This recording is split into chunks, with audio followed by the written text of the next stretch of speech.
बिस्मिल्लाहिर्रहमानिर्रहीम अस्सलाम वालेकुम। मैं हूं करामत मुगल और मेरे साथ हैं सईद बलोच साहब, सीनियर जर्नलिस्ट हैं, सुप्रीम कोर्ट कवर करते हैं। सईद बलोच साहब, आज आखिरी दिन था उमर अताब बंदयाल साहब का। कल से नया सूरज तुलू होगा। जो आज गरूब हुआ है, जो आपदीदा सूरज गरूब हुआ है, कल एक नया सूरज तुलू हो रहा है। उनका नाम है काजी फायज ईसा साहब। वो जज जिनका सदियों से इंतज़ार हो रहा था। नून लीग बार बार कह रही थी कि हमारे जज जाएंगे तो हमें इंसाफ मिलेगा। क्या देख रहे हैं, कल हलफ बर्दारी होगी, नवाज शरीफ उसकी वापसी की तारीख आ चुकी।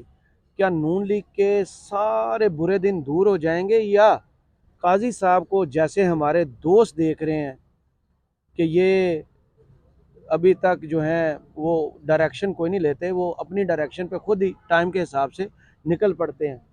नून लीग की ख्वाहिशें पूरी होंगी या हमारे सहावी दोस्तों की उम्मीदें पूरी होंगी? बहुत शुक्रिया करामत मुगल साहब। देखें, जस्टिस काजी फ़ाइज़ ईसा सुप्रीम कोर्ट के इस वक्त सीनियर तरीन जज हैं। कल वो बतौर चीफ जस्टिस पाकिस्तान अपने ओहदे का हल्फ उठाएंगे। मेरे ख्याल में और जब ये लोग वीडियो देख रहे होंगे वो हलफ उठा चुके होंगे। जी जी, और शायद वो, मेरे ख्याल में जो मेरा एक ऑब्जर्वेशन है या मेरा मौक़िफ़ है वो ये है कि वो शायद नून लीग के लिए ना करण अर्जुन का दर्जा रखते हैं। आपने मूवी देखी है करण जी जी अर्जुन? जी।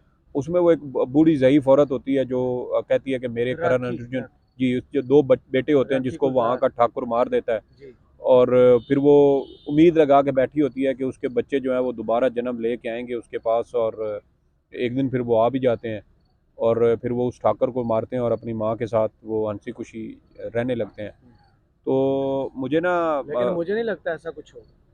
देखें, मुस्तकबिल के बारे में तो सिर्फ अल्लाह की ज़ात जानती है ना। हम तो हालात व वाक़यात की बुनियाद पे किसी किस्म की कुछ छोटी मोटी नहीं, पेशगोई जब कर ये सकते हैं ऑलरेडी कि ये काजी ऐसे साहब के हुआ तो गिर्द वैसा हुआ। फ्रेम बना दिया गया है कि नून लीग ओरिएंटेड हैं या पीडीएम ओरिएंटेड हैं, या जैसे हमारे दोस्त हमारे साथ साफी दोस्त गुफ्तगू करते हैं, मुझे मुझे ये फील आती है कि ये बिल्कुल उसके उल्ट होने जा रहा है। देखें, मैं समझता हूँ कि ये काजी साहब के साथ बहुत बड़ी ज़्यादती है।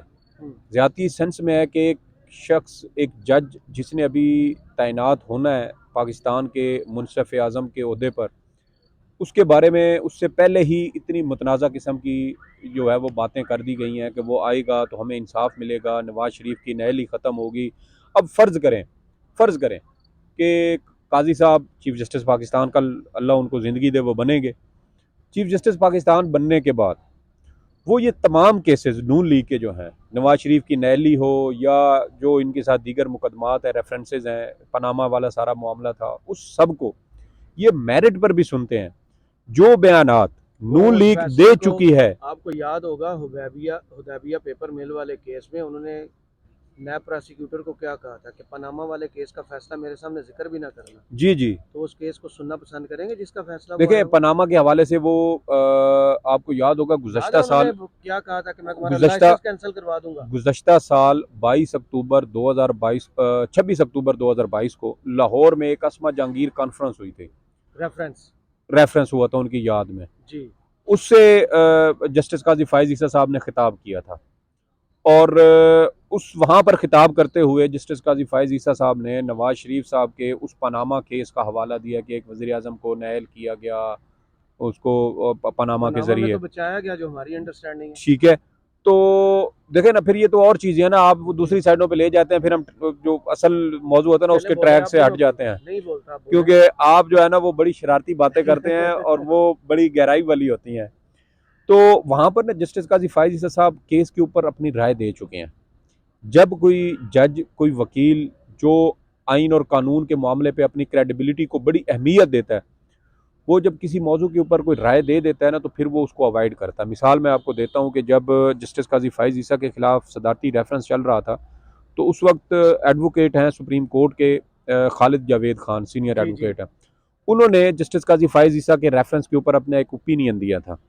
जब अनवर मंसूर साहब को अटार्नी जनरल के ओहदे से वो उन्होंने इस्तीफ़ा दिया, तो खालिद जावेद खान साहब को इमरान खान ने बतौर वज़ीर आज़म बुलाया, तो उन्होंने कहा कि मैं आपका ये जो अटार्नी जनरल का ओहदा है ये तो मैं कबूल कर लेता हूँ, लेकिन मैं जस्टिस काजी फ़ाइज़ ईसा के रेफरेंस में वफाकी हुकूमत की नुमाइंदगी नहीं करूँगा।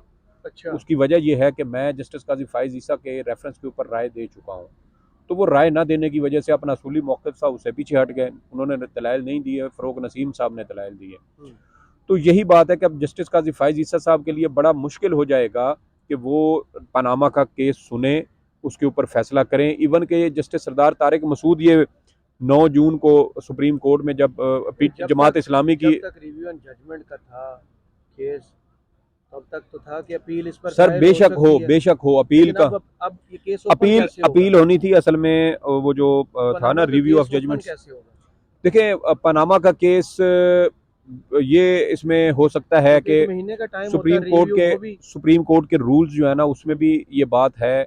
पिछले दिनों जब चीफ जस्टिस उमर अता बंदयाल ने जस्टिस काजी फायज ईसा के खिलाफ जो दूसरी नजरसानी दरख्वास्त थी ना, उसका जब इन चैम्बर समात का फैसला जारी किया था, तो उसके अंदर उन्होंने एक हवाला दिया था सुप्रीम कोर्ट के रूल्स का, कि सुप्रीम कोर्ट रूल्स के मुताबिक अगर कोई मुतासरा पार्टी अदालती फैसले में किसी नुक्स की निशानदेही करती है, बेशक उसकी नजरसानी दरखास्त भी खारिज हो चुकी हो, अच्छा, तो सुप्रीम कोर्ट उसके ऊपर अज खुद नोटिस लेके दोबारा से उस मामले को दोबारा से उस मामले को खोल सकती है।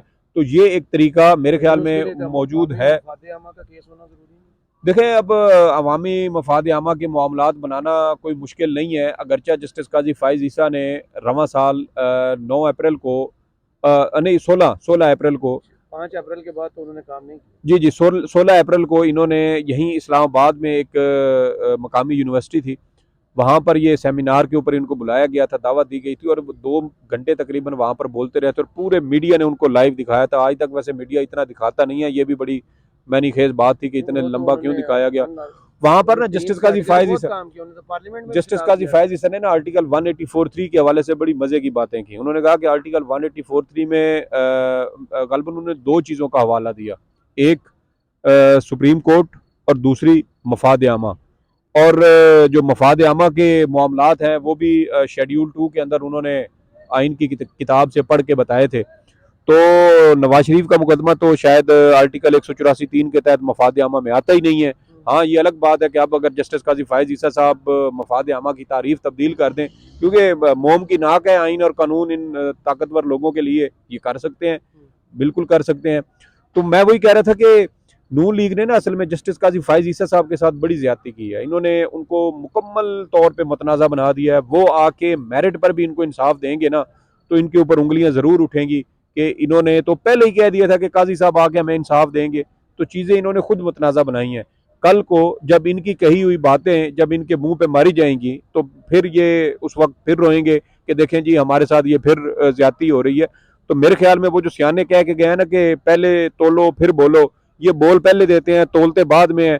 अब गुज़श्ता रोज फैसले इंग्लिश में होते हैं, वो कहा जाता है कि फैसले इंग्लिश में आते हैं, पहले पढ़ के खुश होते हैं, सर मिठाई खा इसके लेते लिए हैं, जब उसका तर्जमा करवाते हैं तो फिर रोते हैं। अब फिर यही बात है ना, आपने इतना बड़ा लायर्स विंग बनाया हुआ है, तो वो किस मकसद के लिए? वो छोले भुनने के लिए आपने रखा हुआ है या वो मक्खियां मारने के लिए रखा हुआ है? तो वो आप उनसे तशरीह करवाया करें ना अपने अदालती फैसलों की, तर्जमा करवा लें ज़रा अच्छा सा तर्जमा। वैसे आप पारा में भी लेके आए, यहाँ पर बहुत सारे लोग हैं ट्रांसलेटर जो आपको तर्जमा करके दे देंगे, वरना ब्लैक लॉ डिक्शनरी में से निकाल के देख लो, उसमें तो बड़ी अच्छी तरीके से समझ आ जाती है। सुप्रीम कोर्ट ने 2017 में भी ब्लैक लॉ डिक्शनरी का ही हवाला दिया था, तो उसमें ज़रा आसानी से समझ आ जाएगी। तो मेरे ख्याल में जो उम्मीदें वाबस्ता की गई हैं वो पूरी करने में जस्टिस काजी फायज ईसा साहब खुद भी मुतनाज़ा हो जाएंगे। अब कल उन्होंने हल्फ उठाना है, हल्फ उठाने के बाद पता चल जाएगा कि चीज़ों के धारा जो है वो हालात का धारा क्या रुख लेता है। वाला दौर वापस आएगा, साकिब निसार वाला दौर देख रहे हैं, अनवर ज़हीर जमाली वाला दौर देख रहे हैं, खोसा साहब वाला दौर देख रहे हैं, जवाद साजा साहब वाला दौर देख रहे हैं, या ये जो उमर अता बंदयाल साहब हैं इनकी लेगेसी वाला दौर देख रहे हैं, उनका दौर कैसा होगा? इफ्तिखार चौधरी साहब, जरा मियां साकिब निसार साहब, अच्छा मीडिया में ऐसा मुरब्बा मेरे ख्याल में होगा कि मज़ा आ जाएगा, मज़ा आ जाएगा। मेरे ख्याल में होंगे। ये तो बहुत खिलाफ है सोमोटो के वैसे। नहीं, खिलाफ नहीं है, वो ये कहते हैं कि ज़रा तरीके से इस्तेमाल हो उस सूरत में, उस सूरत। खोसा साहब ने तो असल में एक भी नोटिस नहीं लिया ना। आप देखें उन्होंने तो सानिया साहिबा, नहीं उमर अता बंदयाल साहब ने भी नोटिस लिए हैं, काफ़ी खुद नोटिस लिए हैं, लेकिन इलेक्शंस वाला अरशद शरीफ, लेकिन उस पर करके कुछ नहीं ना। भाई यही बात है ना, असल में ये बड़े लोगों की जो सियासत होती है ना, वो भी बड़ी मैं समझता हूँ कि खौफनाक होती है। एक दूसरे को उलझाने फंसाने के चक्करों में ना ये मुल्क का बेड़ा गर्क कर देते हैं।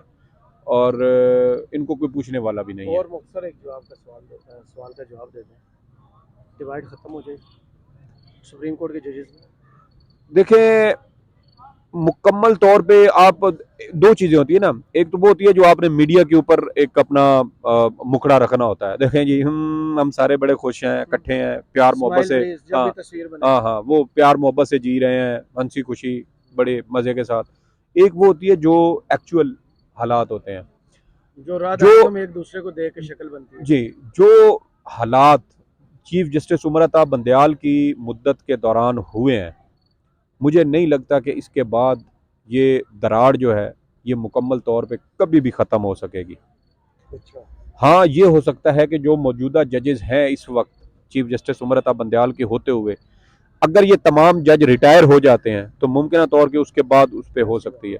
सर देख लेना, अब आपने जो कुछ जस्टिस इजाजुल एहसन के साथ हुआ, जस्टिस मुनीब अख्तर के साथ ये मुस्लिम लीग नून ने, या अब तो एजाजुल हसन साहब सुप्रीम जुडिशल काउंसिल का भी हिस्सा होंगे। जी जी उसका मेंबर होंगे। हाँ। उसके अलावा जस्टिस मुज़ाहिर नकवी को देख लें।